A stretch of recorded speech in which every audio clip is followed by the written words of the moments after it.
In the quiet mountain town of Cedar Ridge, Colorado, Saturday mornings had a rhythm all their own.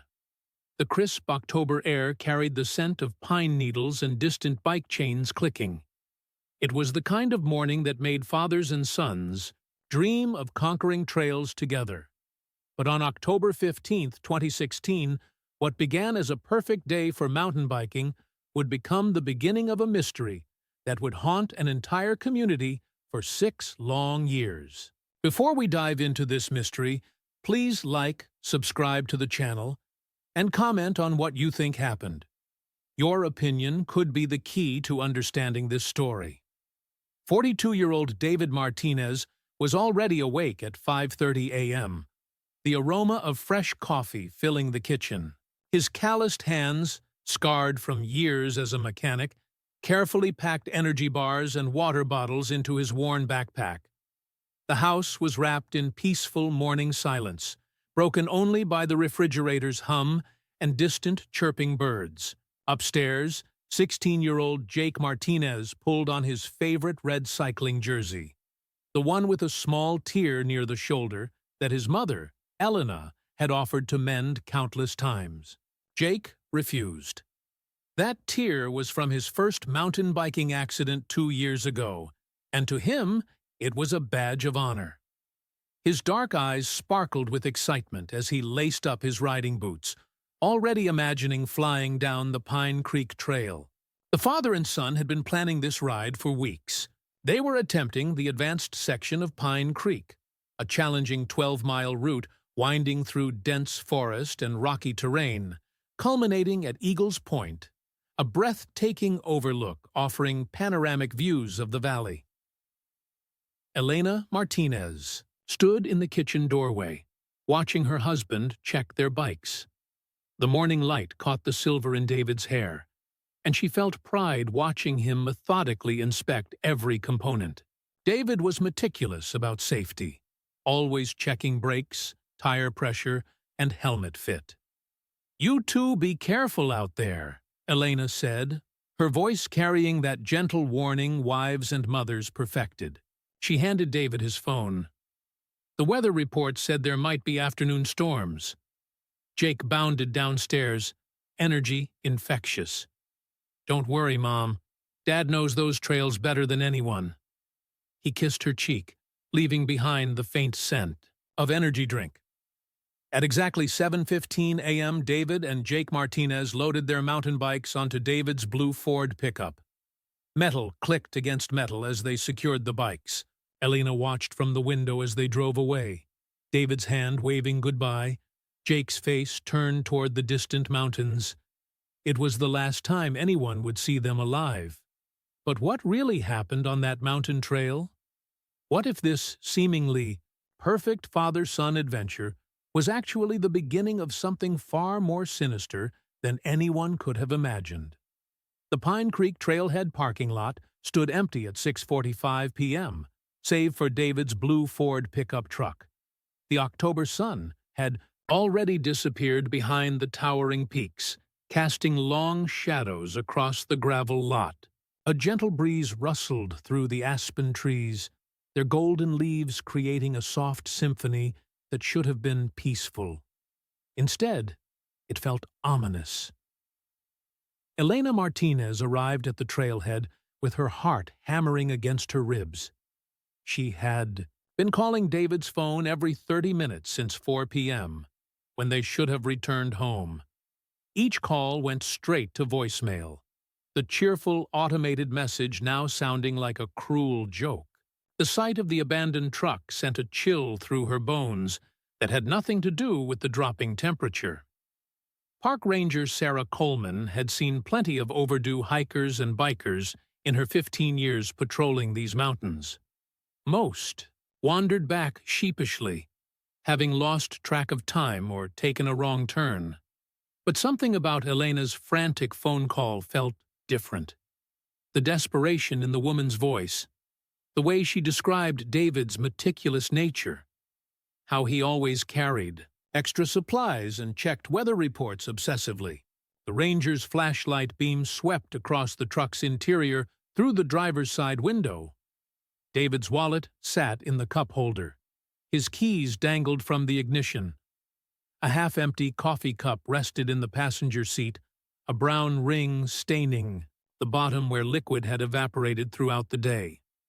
Everything suggested a normal departure, yet nothing about this felt normal.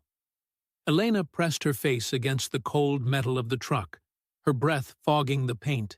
The familiar scent of David's cologne still lingered faintly, mixed with the rubber smell of bike tires and the leather of Jake's riding gloves that sat forgotten on the dashboard. These small details, so ordinary just hours before, now felt like evidence of something terrible. The Pine Creek Trail stretched into the darkness, like a mouth opened to swallow whatever entered. Ranger Coleman's radio crackled to life as she called for backup. The sound echoed off the canyon walls, disturbing the mountain silence that had already begun to feel oppressive. Within minutes, the parking lot transformed into a staging area, filled with search and rescue volunteers gathering equipment under the harsh glare of emergency floodlights. Deputy Sheriff Mark Harrison arrived as the last traces of daylight faded completely. His weathered face showed the concern of someone who had worked these mountains long enough to know that when experienced riders like David Martinez didn't return, it usually meant something had gone very wrong. The temperature was dropping fast, heading toward a predicted low of 32 degrees. Elena wrapped David's jacket around her shoulders, inhaling his scent while watching the organized chaos of the search preparation. Volunteers unpacked thermal blankets, first aid supplies, and high-powered searchlights. Their movements were efficient but urgent, everyone understanding that time was the most critical factor in mountain rescues.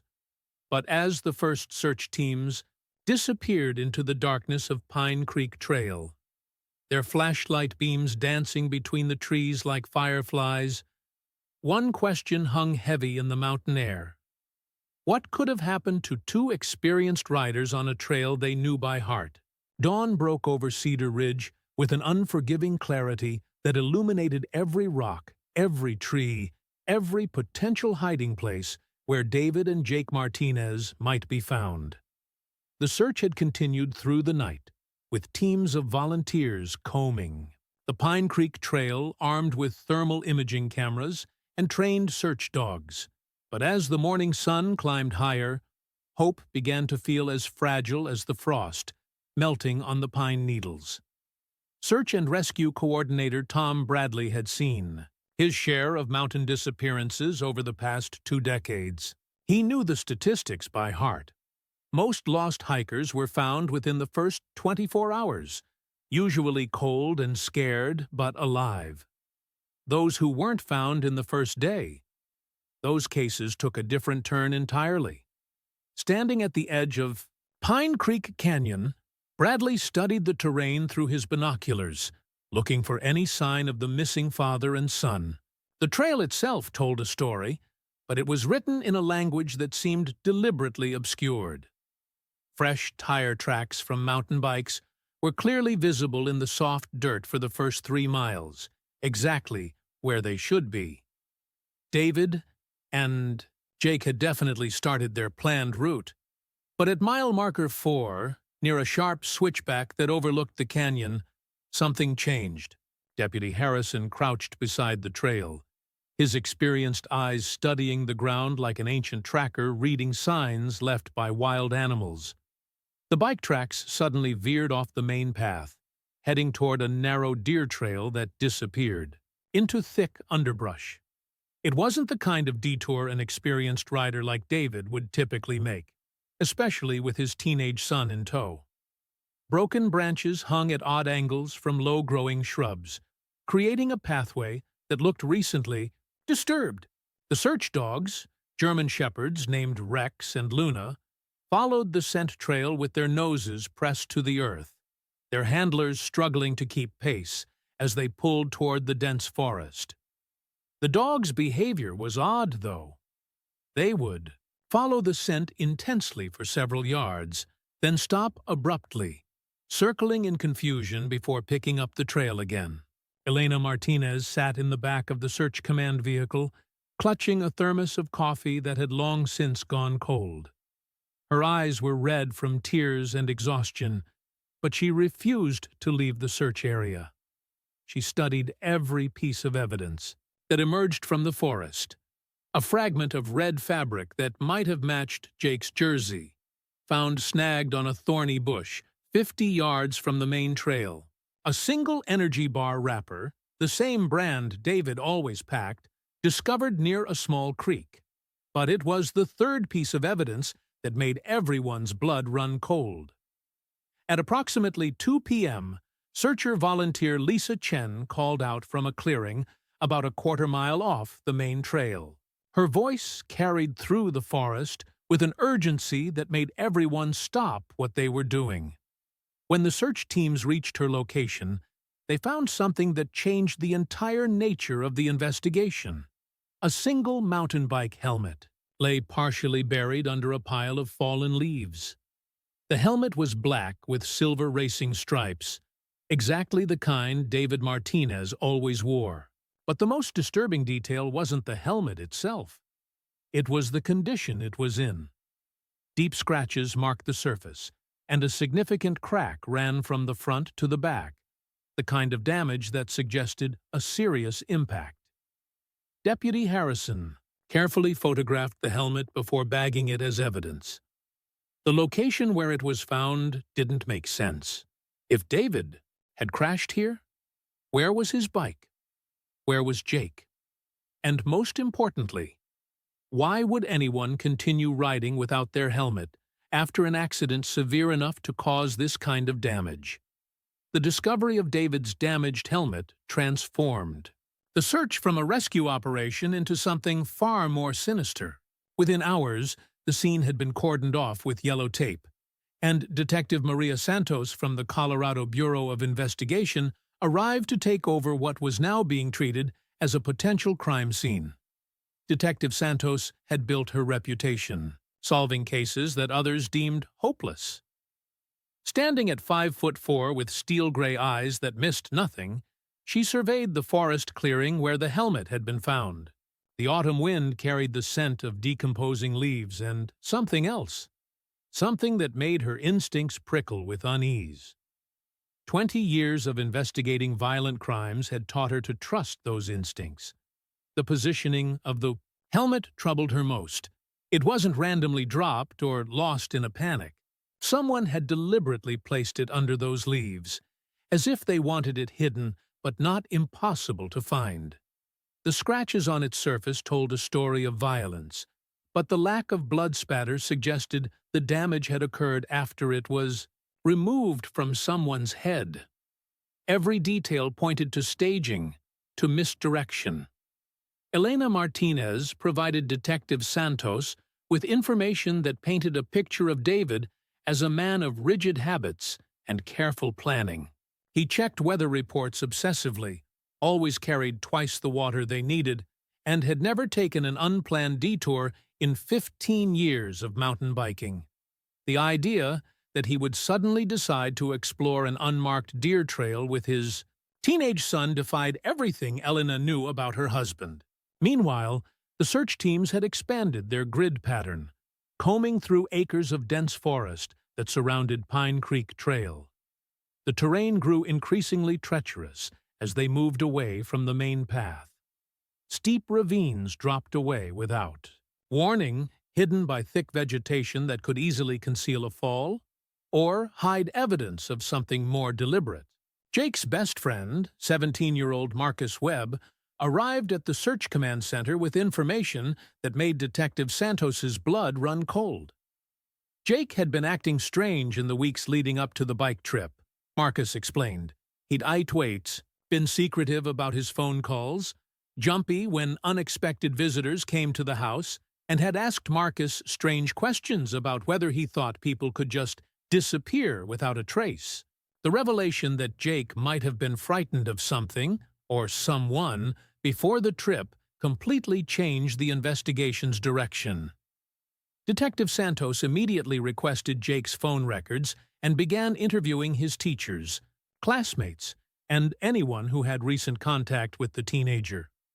What she discovered was a pattern of behavior that suggested Jake Martinez had been living in fear. School counselor Patricia Moore revealed that Jake had visited her office 3 times in the month before his disappearance. He'd been vague about his concerns, talking about adult problems, and wondering what someone should do if they witnessed something they weren't supposed to see. Moore had tried to get Jake to open up about specifics, but he'd always changed the subject, claiming he was just asking hypothetically for a school project. As the second day of searching drew to a close, a chilling possibility began to emerge. What if David and Jake Martinez hadn't simply gotten lost or injured on the trail? What if their disappearance was connected to something Jake had seen or learned? Something dangerous enough that someone wanted both father and son silenced forever? The mountain winds picked up as darkness fell over Cedar Ridge, rustling through the trees with a sound like whispered warnings. Somewhere in those vast forests, the truth about what happened to David and Jake Martinez lay hidden, waiting for someone brave enough to uncover it. Detective Santos spent the third morning of the investigation hunched over Jake Martinez's laptop in the CBI Mobile Command Unit, her fingers flying across the keyboard as she traced the digital breadcrumbs of a teenager's final weeks. What she found painted a disturbing picture of a young man who had stumbled into something far beyond his understanding.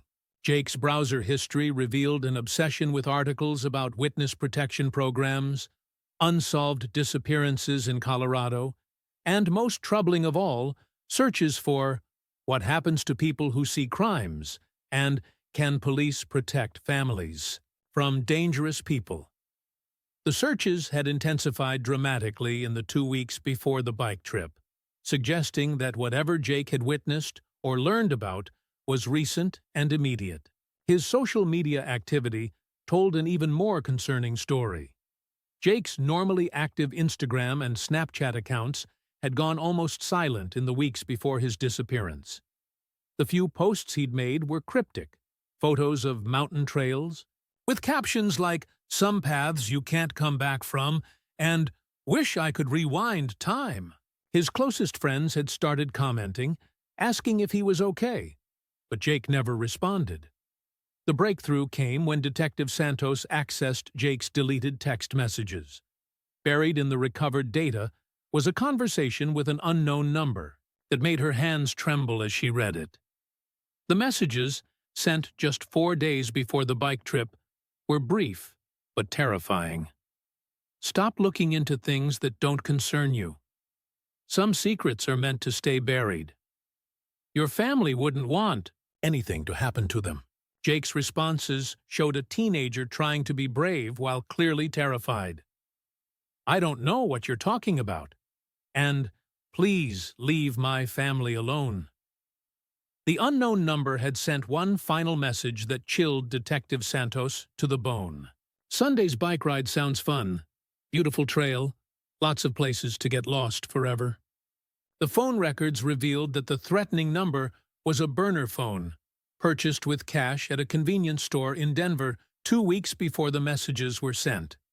Security footage from the store showed a figure in a baseball cap and sunglasses, deliberately obscuring their face from the cameras. Professional. Calculated. This was no random crime of opportunity. Elena Martinez broke down completely when Detective Santos showed her the recovered messages. Through tears, she revealed something she'd been too shocked to mention earlier. 2 nights before the bike trip, she'd woken up at 3 a.m. to find Jake standing at his bedroom window, staring out at the street. When she'd asked what was wrong, he'd whispered that he thought someone was watching the house. David Martinez's laptop yielded additional clues that painted a more complex picture.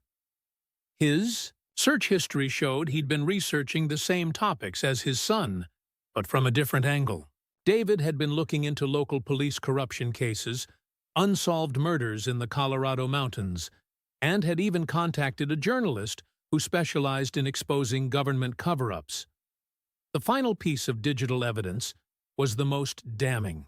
Hidden in David's email drafts was an unsent message to FBI agent Rebecca Cross, dated the morning of their bike trip. The email was brief. "Agent Cross, my son has witnessed something that puts our entire family in danger. We need federal protection. Immediately. We'll call you Sunday evening to arrange meeting." That call never came. David and Jake Martinez had vanished into the Pine Creek Mountains, carrying a secret so dangerous that someone was willing to kill to protect it. But what had Jake seen that was worth murdering a father and son to keep hidden? As Detective Santos stared at the evidence spread across her desk, one thing became crystal clear. David and Jake Martinez hadn't disappeared during a routine bike ride. They had been hunted. FBI agent Rebecca Cross arrived in Cedar Ridge on a gray Thursday morning that matched the somber mood hanging over the investigation. Her reputation preceded her, a specialist in organized crime and government corruption, who had taken down 3 major crime syndicates in the past decade. When she read David Martinez's unsent email, every alarm bell in her experienced mind began ringing. Agent Cross immediately requested all case files and established a joint task force with Detective Santos. The federal involvement signaled that this case had grown far beyond a simple missing persons investigation. Something about David and Jake's disappearance had national implications, something that threatened people with enough power and resources to make problems disappear permanently. The first breakthrough came from an unexpected source.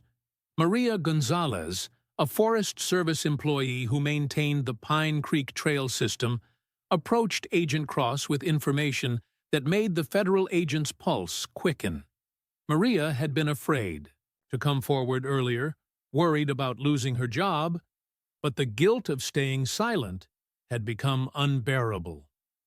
3 weeks before David and Jake's disappearance, Maria had been conducting routine trail maintenance when she witnessed something that didn't belong in the peaceful mountain environment. A convoy of 3 black SUVs had driven past the official trail barriers, heading toward a restricted area near Eagles Point. The vehicles had government plates, but something about the men who emerged from them felt wrong. Too aggressive, too heavily armed for any legitimate federal operation. Maria had hidden behind a maintenance shed and watched through binoculars as the men unloaded equipment and disappeared into the forest. They remained in the restricted area for several hours, and when they finally left, they were carrying heavy duffel bags that hadn't been there when they arrived. The timing coincided exactly with Jake's first worried internet searches about witness protection programs. Agent Cross immediately ordered a forensic team to examine the restricted area near Eagles Point. What they found confirmed her worst suspicions. Freshly disturbed earth suggested recent digging, and soil samples revealed traces of lime, a substance commonly used to accelerate decomposition. Someone had been using this remote mountain location as a burial ground. The investigation took another dark turn when Agent Cross discovered that the government plates on the SUVs belonged to a defunct DEA task force that had been disbanded 2 years earlier amid corruption allegations. Several agents from that unit had disappeared into private security work, their whereabouts unknown to federal authorities. They had the skills, resources, and motivation to eliminate witnesses to their criminal activities. Elena Martinez provided the final piece of the puzzle when Agent Cross pressed her about Jake's activities in the weeks before his disappearance. Reluctantly, Elena revealed that Jake had been earning money doing odd jobs for elderly residents in their neighborhood. One of those jobs had been helping 80-year-old Harold Kingsley clean out his late son's apartment. Harold's son, DEA, Agent Thomas Kingsley, had died in a suspicious car accident the previous year while investigating his own department's involvement in drug trafficking. Before his death, Thomas had been collecting evidence against his corrupt colleagues, evidence that his father had been storing in boxes in his son's apartment. Evidence that Jake Martinez had accidentally discovered while helping move those boxes. The pieces of the puzzle were finally coming together, painting a picture of a teenager who had stumbled onto evidence of federal corruption and drug trafficking. Jake had inadvertently uncovered documents that could destroy careers, end lives, and expose a conspiracy that reached into the highest levels of law enforcement. But knowing the motive didn't bring David and Jake home. Somewhere in the vast Colorado wilderness, two innocent lives hung in the balance, while powerful men worked to ensure their silence became permanent. Agent Cross stared at the case files spread before her, understanding that she was now racing against time to prevent a cover-up that could bury the truth forever. The basement of Harold Kingsley's modest Victorian home held secrets that had been festering in the darkness for over a year. Agent Cross descended the creaky wooden stairs with Detective Santos, their flashlights cutting through the musty air that smelled of old newspapers and forgotten memories. Harold, now 83 and moving slowly with the aid of a walker, had finally agreed to show them what his son Thomas had died trying to expose. Thomas Kingsley's evidence was meticulously organized in bankers' boxes stacked against the concrete walls. Financial records, surveillance photographs, recorded phone conversations, and handwritten notes painted a comprehensive picture of corruption that made Agent Cross's stomach turn. The deceased DEA agent had been building a case against his own colleagues, documenting how they had been stealing seized drug money and selling confiscated narcotics back onto the streets. The names in Thomas's files read like a who's who of law enforcement in Colorado. Sheriff's deputies, state police officers, federal agents, all connected by a web of greed and violence that stretched back nearly a decade. But it was the photographs that made Agent Cross understand why Jake Martinez had become a target. Clear images showed corrupt officials meeting with known drug dealers, exchanging briefcases full of cash, and dividing up territories like medieval warlords. Harold Kingsley sat in an old recliner, his rheumy eyes filled with tears as he watched the federal agents examine his dead son's work. Thomas had been trying to do the right thing, Harold explained in a voice barely above a whisper. He'd discovered that his DEA unit was more criminal than the drug dealers they were supposed to arrest. When Thomas tried to report the corruption through official channels, he'd been met with threats and warnings to keep quiet. One file contained audio recordings that sent chills down Detective Santos's spine.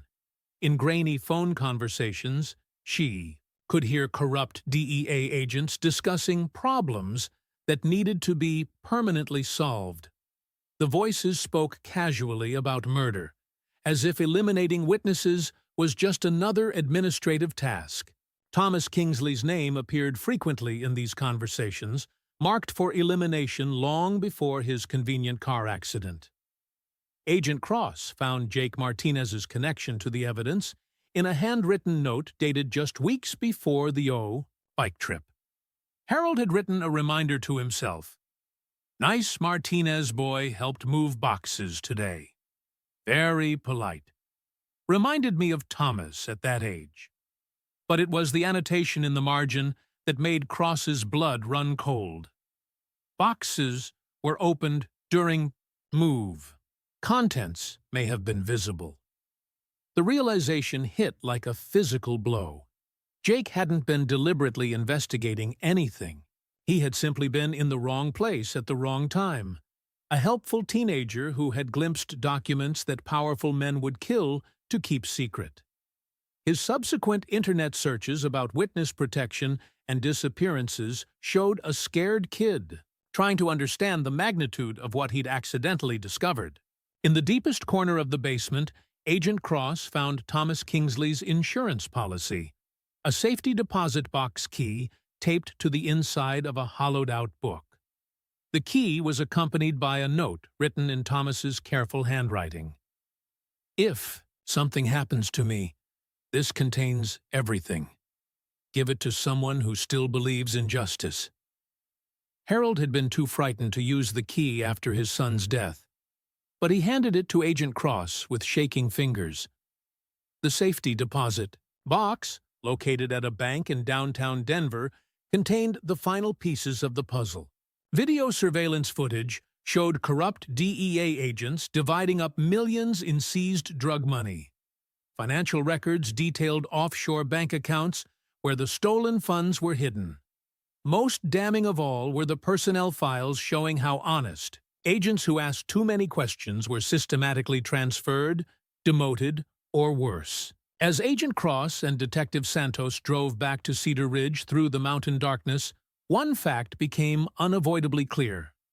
Jake Martinez had accidentally uncovered evidence that could bring down an entire network of corrupt law enforcement officials.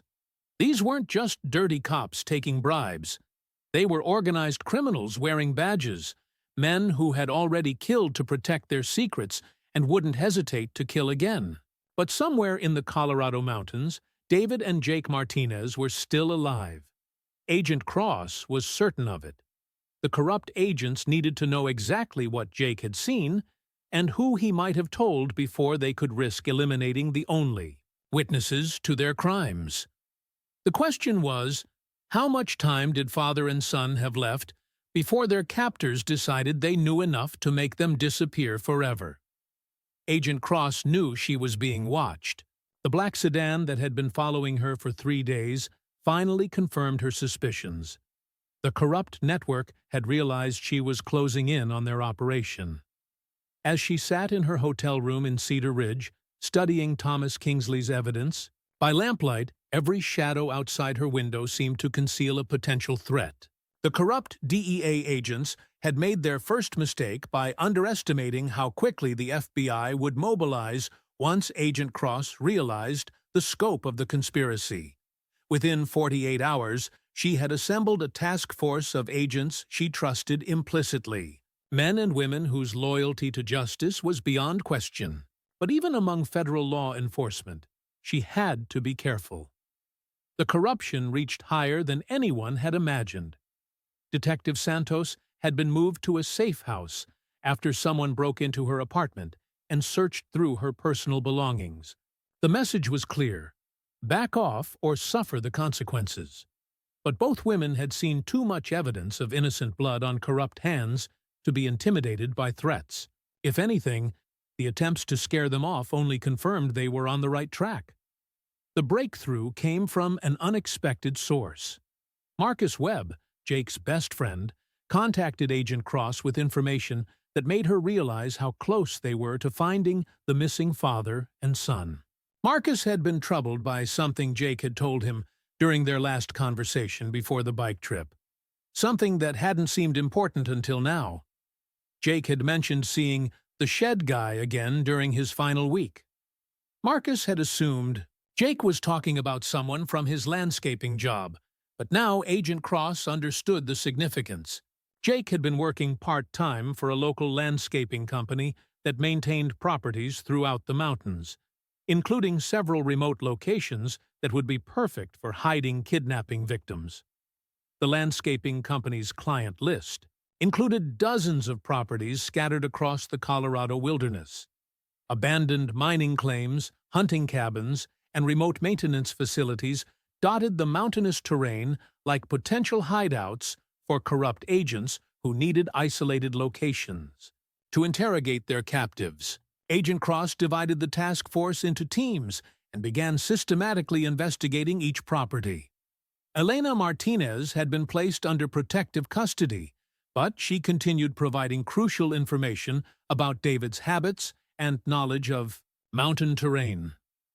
David knew these mountains better than almost anyone, Elena explained. If he and Jake were being held somewhere, David would be looking for opportunities to escape. He wouldn't give up hope, and he wouldn't stop trying to protect his son. The first property searches yielded nothing but abandoned buildings and wildlife. But Agent Cross's instincts told her they were getting close. The corrupt agents wouldn't risk moving David and Jake far from the original abduction site. They needed a location that was isolated enough to avoid detection, but accessible enough for regular visits to continue their interrogation. It was the third day of property searches when Agent Cross's radio crackled with the words she'd been waiting to hear.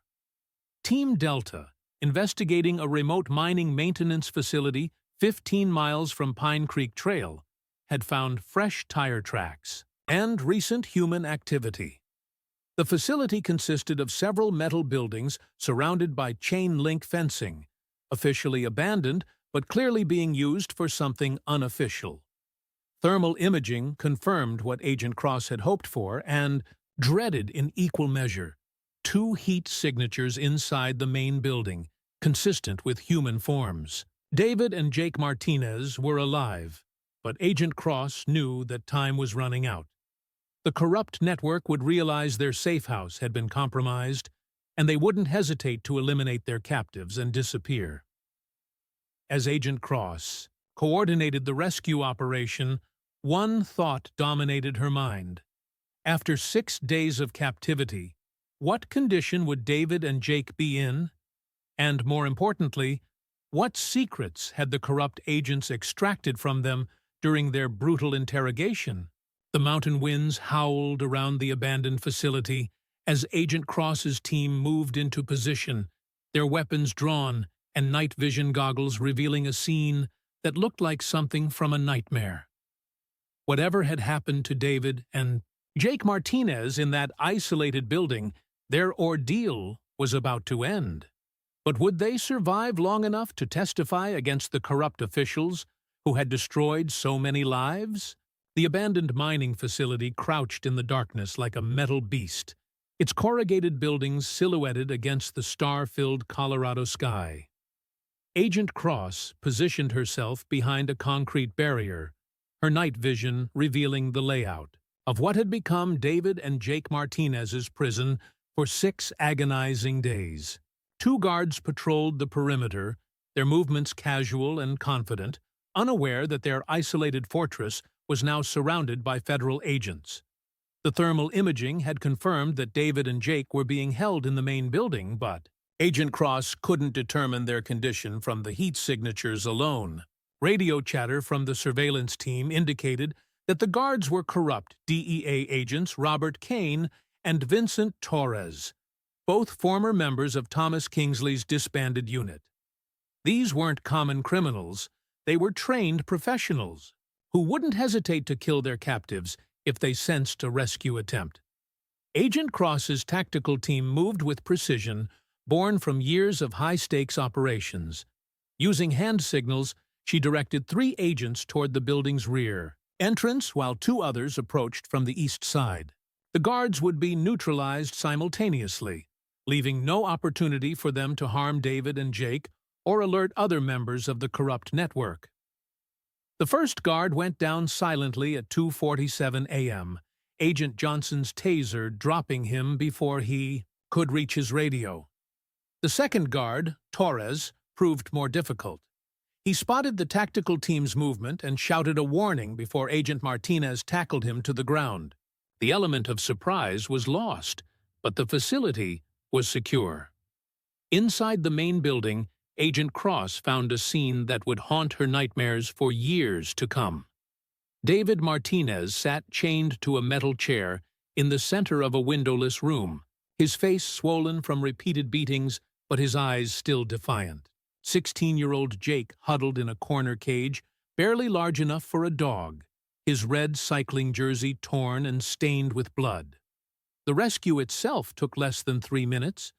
Agent Cross's team cut through the chains, binding David, while paramedics immediately began treating both victims for dehydration, malnutrition, and multiple injuries. But it was the psychological trauma that concerned the medical team most. Jake hadn't spoken since they'd freed him from the cage, his young mind apparently retreating from the horrors he'd endured. David's first coherent words were about his son. Even as paramedics worked to stabilize his condition, David grabbed Agent Cross's arm with surprising strength. His voice was barely a whisper, but his message was urgent. Jake had told their captors everything about Thomas Kingsley's evidence. The corrupt network now knew exactly what evidence existed and where it was hidden. The implications hit Agent Cross like a physical blow. While the rescue had saved David and Jake's lives, it had also triggered a countdown. The corrupt agents would now move quickly to destroy evidence, eliminate witnesses, and disappear before federal authorities could build a case against them. The investigation that had taken weeks to develop would need to be executed in hours. As the ambulance carrying David and Jake raced toward Denver General Hospital, Agent Cross coordinated the most complex law enforcement operation of her career. Arrest warrants were issued for 12 corrupt officials across multiple agencies. Evidence collection teams were dispatched to secure Thomas Kingsley's files before they could be destroyed. Financial investigators began freezing the offshore accounts where millions in stolen drug money had been hidden. But the corrupt network had one final card to play. As David Martinez was being treated in the emergency room, he managed to tell Agent Cross about the conversation he'd overheard between his captors. The corrupt agents had been planning something called Operation Clean Slate, a systematic elimination of everyone who could testify against them. Harold Kingsley was first on their list. Agent Cross realized with growing horror that rescuing David and Jake had been only the beginning. The corrupt network was preparing to wage war against anyone who threatened their criminal empire.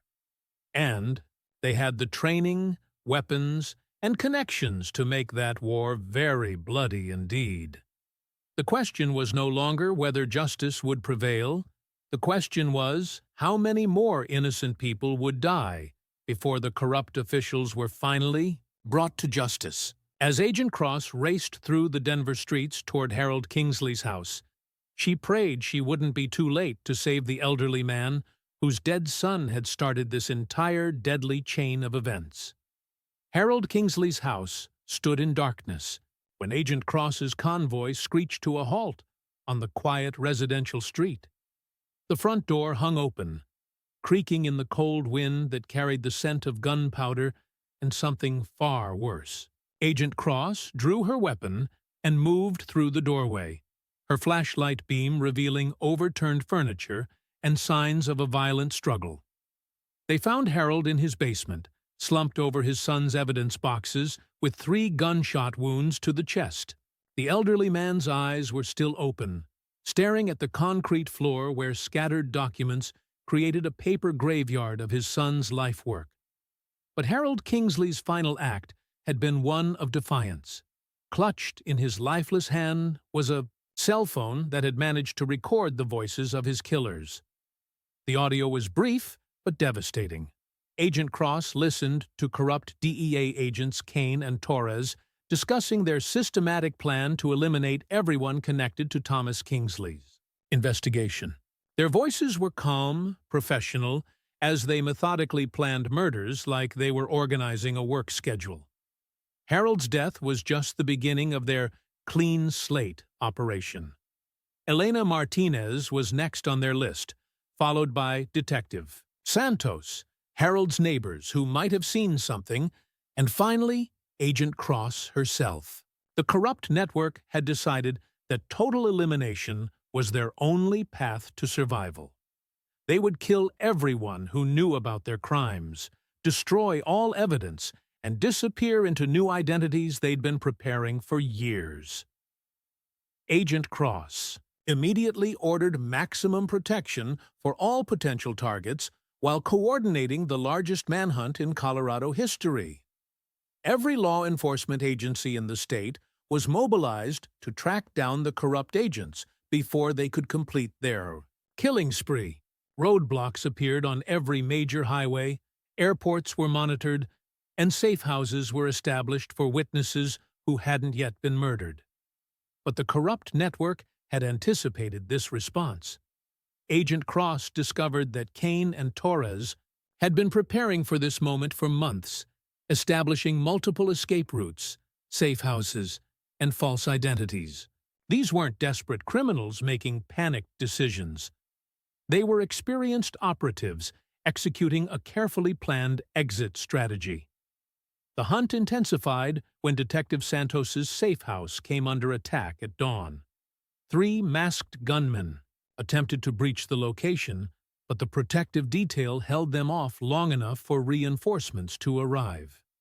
2 attackers escaped in the chaos, but the third was wounded and captured. Under interrogation, he revealed the scope of Operation Clean Slate: 12 targets across Colorado, all to be eliminated within 48 hours. Elena Martinez broke down completely when Agent Cross informed her of Harold's murder and the ongoing threat to her life. The woman who had started this nightmare by simply reporting her missing husband and son now found herself at the center of a war between justice and corruption. Her small house in Cedar Ridge had become a fortress, surrounded by federal agents who understood that Elena's survival was crucial to bringing the corrupt network to justice. The breakthrough came from an unexpected source. Jake Martinez, still recovering in the hospital but finally able to speak, provided Agent Cross with information that changed everything. During his captivity, Jake had overheard his captors discussing their retirement plan, a final theft that would fund their escape from the country. They weren't just planning to eliminate witnesses, they were preparing to steal $40 million in seized drug money from a federal evidence facility. The Federal Evidence Warehouse in Denver housed millions of dollars in cash, drugs, and valuables seized from criminal operations across the western United States. It was supposed to be impregnable, protected by state-of-the-art security systems and federal guards. But Cain and Torres had inside knowledge of the facility's vulnerabilities, information they'd gained during their years as trusted DEA agents. Agent Cross realized she was facing a nightmare scenario. The corrupt agents planned to murder their way through a list of witnesses while simultaneously executing the largest evidence theft in federal history. If they succeeded, they would disappear forever with enough money to live comfortably in the countries without extradition treaties. As the sun set over Denver, Agent Cross coordinated 2 simultaneous operations. Teams of agents continued hunting for Cain and Torres, while others prepared to defend the federal evidence facility. The corrupt network had forced law enforcement into an impossible situation: protect the witnesses or protect the evidence, but not both. The choice would determine whether justice prevailed or whether the most corrupt law enforcement conspiracy in Colorado, history would literally get away with murder. The federal evidence facility stood like a concrete fortress against the Denver skyline, its walls designed to keep criminals out and evidence secure. But as Agent Cross studied the building's schematics at 11 p.m., she understood that Cain and Torres had spent years learning its weaknesses. They knew guard rotations, security protocols, and most dangerously, they had legitimate federal credentials that would get them past the first line of defense. Intelligence reports indicated that the corrupt agents had acquired explosives from their criminal contacts, enough C4 to blast through the facility's reinforced vault, where $40 million in seized drug money waited in evidence lockers. The theft would fund their escape while simultaneously destroying evidence from dozens of ongoing investigations. Hundreds of criminal cases would collapse, allowing drug dealers and murderers to walk free. Agent Cross made the agonizing decision to split her forces. Half her team would continue protecting the witnesses, while the others would defend the evidence facility. She knew the corrupt agents were counting on this division of resources. Every agent assigned to guard duty was one fewer hunter tracking them down. But with innocent lives at stake, she had no choice. Detective Santos volunteered to coordinate the witness protection operation despite being a primary target herself. From a secure command center, she monitored the safe houses where Elena Martinez and other potential victims waited under heavy guard. Motion sensors, thermal cameras, and armed agents created overlapping fields of protection. But everyone understood that determined assassins with law enforcement training could potentially breach any defense. The attack began at 2:17 a.m. with a massive explosion that shattered windows across downtown Denver.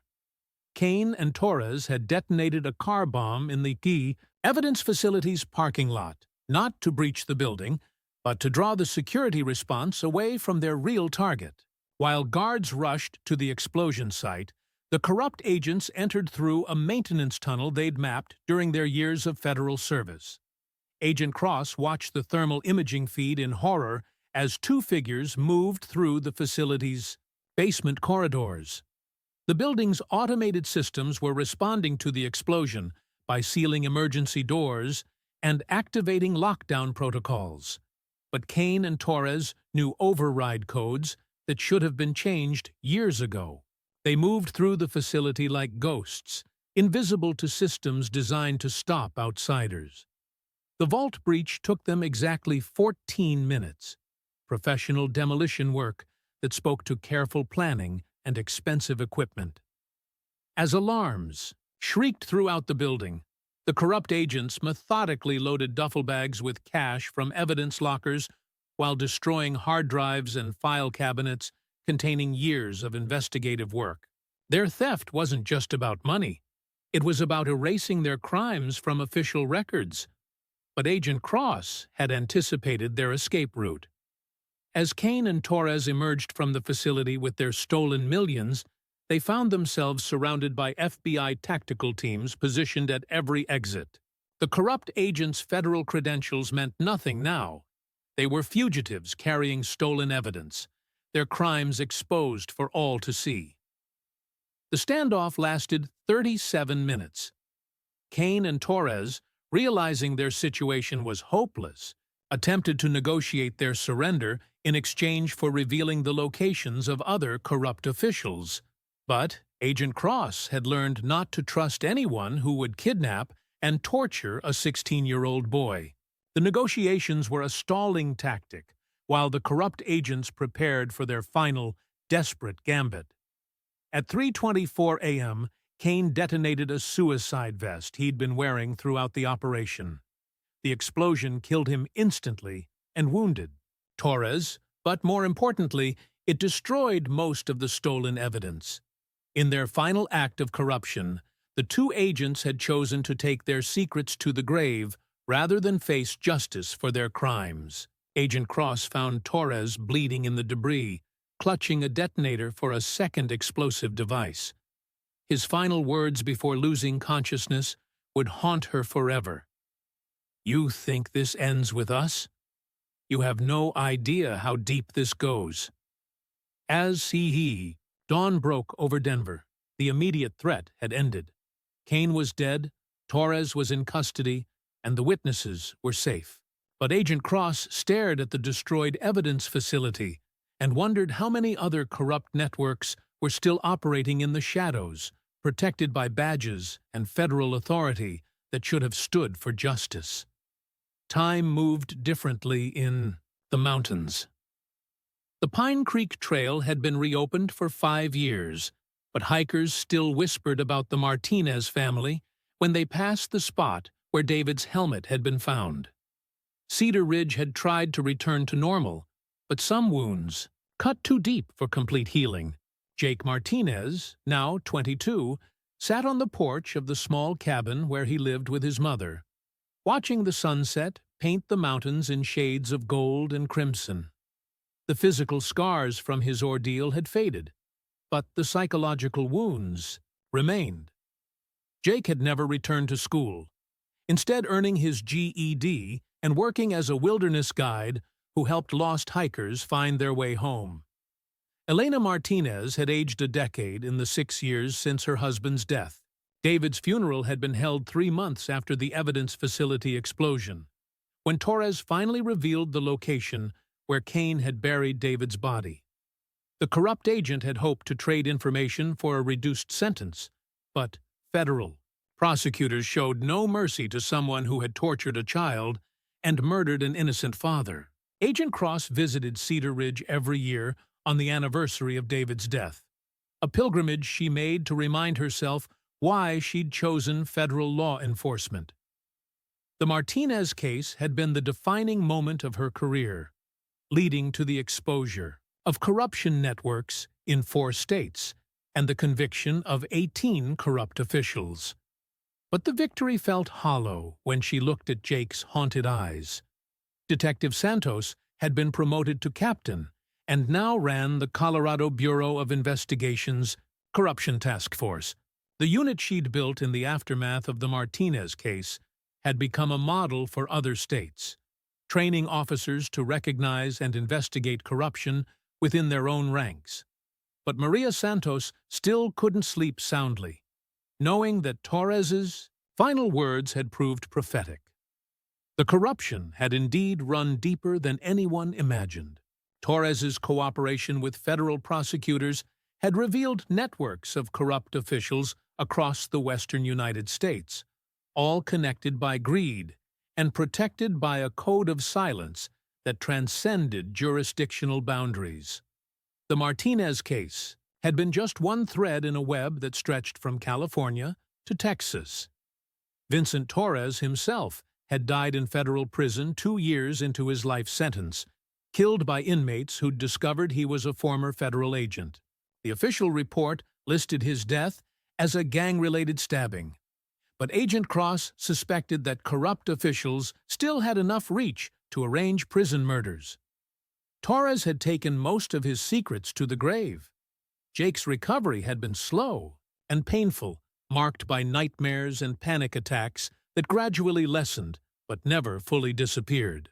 He'd spent 3 years in therapy, learning to process trauma that no teenager should ever experience. But it was his work as a wilderness guide that had truly saved him, returning to the mountains that had once been his prison.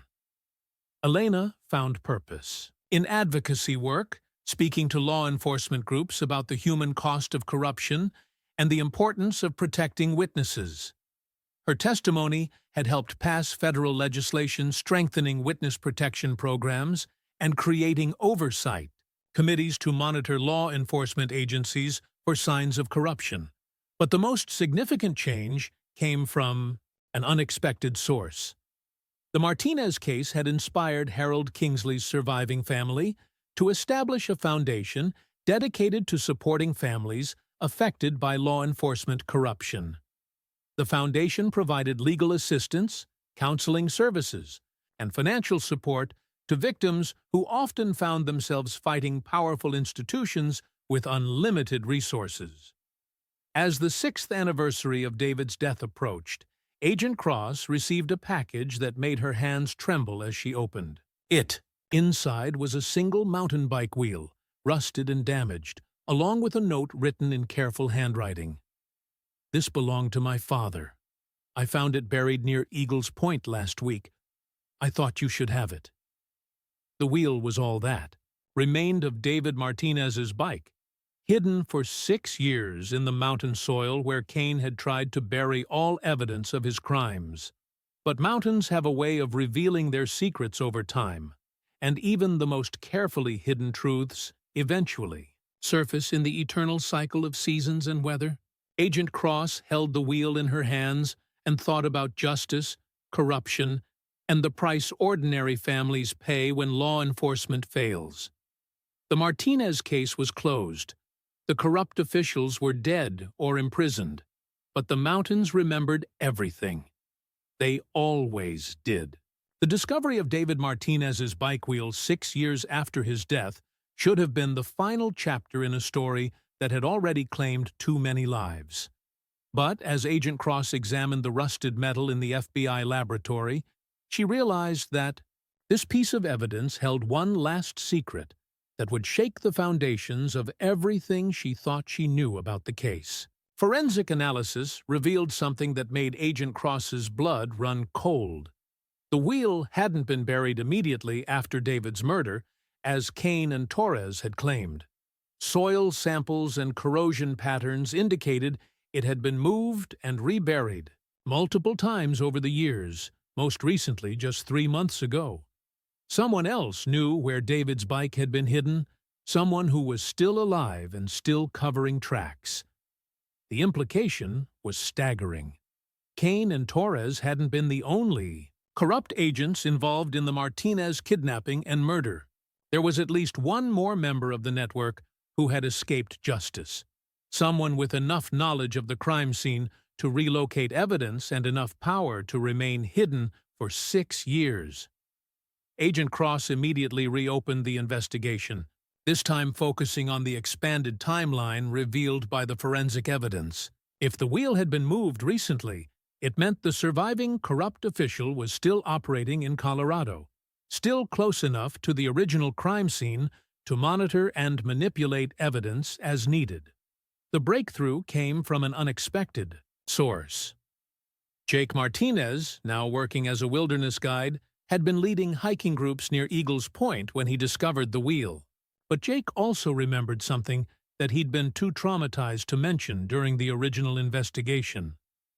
On the day of their capture, he'd glimpsed a third man at the mining facility, someone who had stayed in the shadows but had clearly been giving orders to Cain and Torres. Under careful questioning by federal psychologists, Jake's suppressed memories began to surface. The third man had been older than Cain and Torres, with graying hair and a distinctive scar on his left hand. Most importantly, Jake remembered the man's voice, calm, authoritative, with a slight southern accent that had made him sound like someone accustomed to command. Agent Cross cross-referenced Jake's description with personnel files from the defunct DEA task force, focusing on supervisory agents who would have had the authority to direct Cain and Torres's actions. One name emerged that made her stomach drop: Deputy Director Richard Hawthorne, a 30-year veteran of the DEA who had been Cain and Torres's immediate supervisor before the unit was disbanded. Hawthorne had managed to escape the original investigation by taking early retirement and moving to a ranch outside Colorado Springs. His personnel file was exemplary: commendations for service, letters of recommendation from federal judges, a reputation as one of the most effective anti-drug agents in the western United States. But Agent Cross now understood that his sterling reputation had been the perfect cover for coordinating the corruption network. Surveillance of Hawthorne's ranch revealed a man living far beyond what a federal pension could support. The property included expensive vehicles, thoroughbred horses, and recent renovations that suggested access to significant undeclared income. Financial investigators discovered offshore accounts connected to Hawthorne that contained millions of dollars in unexplained deposits. But it was the psychological profile that convinced Agent Cross she'd found her target. Hawthorne fit the personality type of corrupt officials who survived by letting subordinates take operational risks while maintaining plausible deniability. He would have been the mastermind behind the corruption network, the careful planner, who stayed in the shadows while Cain and Torres did the dangerous work. The decision to arrest Hawthorne required careful coordination.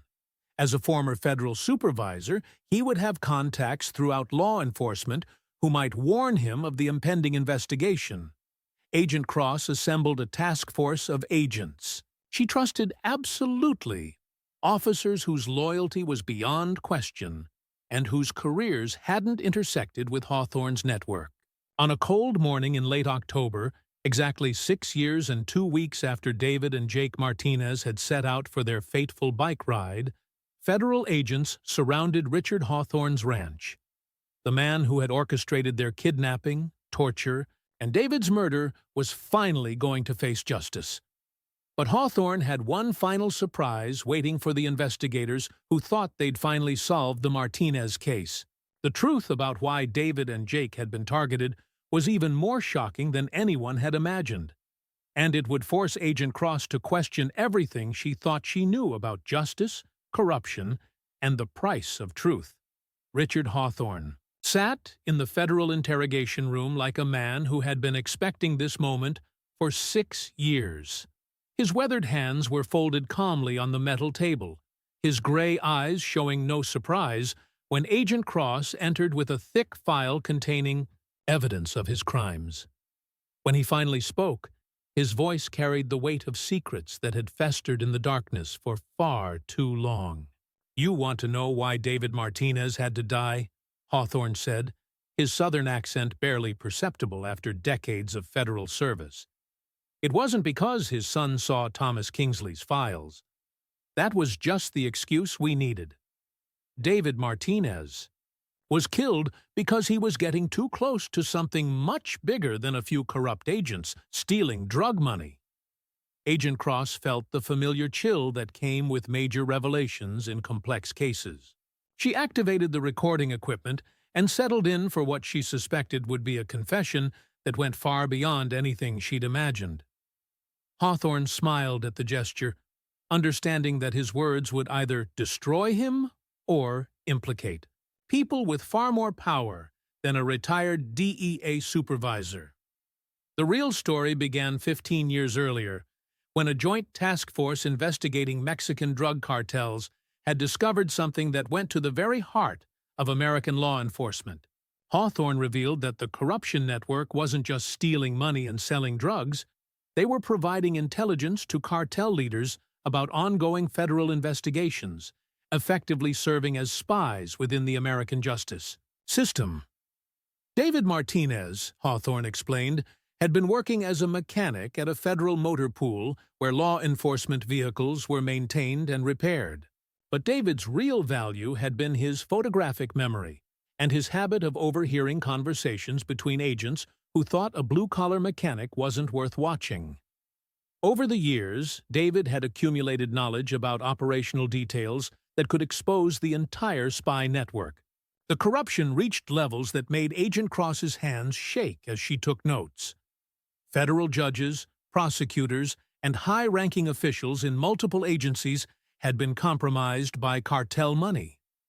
The network had been systematically undermining the war on drugs for over a decade, ensuring that major cartel leaders stayed one step ahead of law enforcement while smaller criminals were sacrificed to maintain the appearance of progress.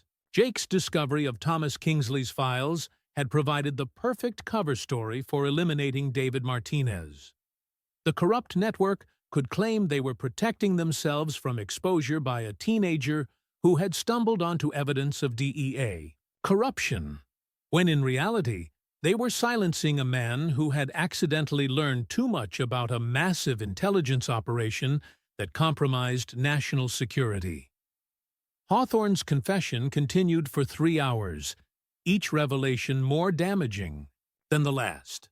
He named names, provided account numbers, and detailed operations that had allowed millions of dollars in drug money to flow freely while murderers and traffickers operated with impunity. The scope of the corruption was so vast that Agent Cross realized the Martinez case had been just the tip of an iceberg that reached into the highest levels of federal law enforcement. But Hawthorne saved his most devastating revelation for last. The intelligence network was still operational, he revealed, now under new leadership that had learned from Cain and Torres's mistakes.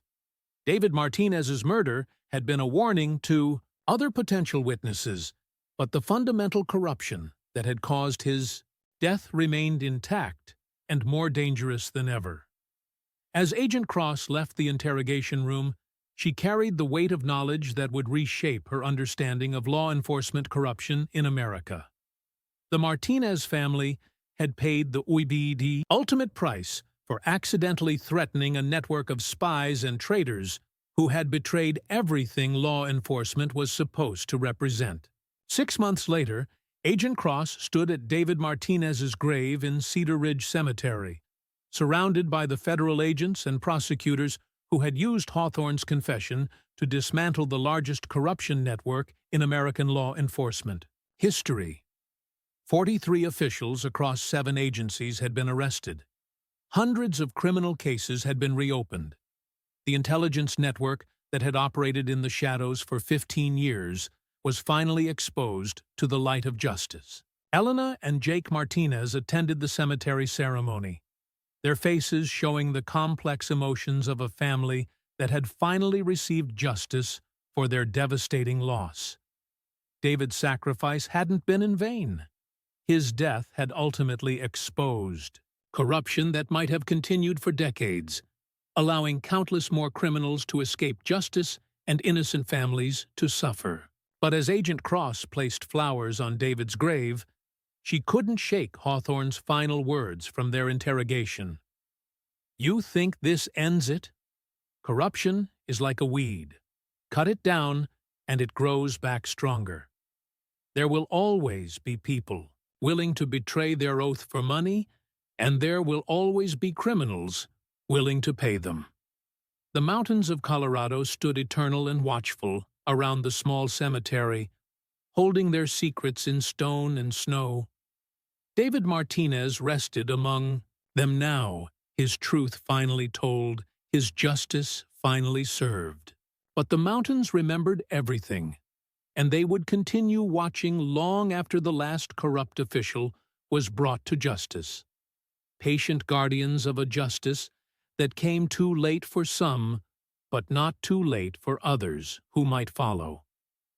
If this story left you as impacted as it did me, don't forget to like, subscribe to the channel, and comment your opinion below. Each comment is like a new piece that can help unravel other mysteries like this one.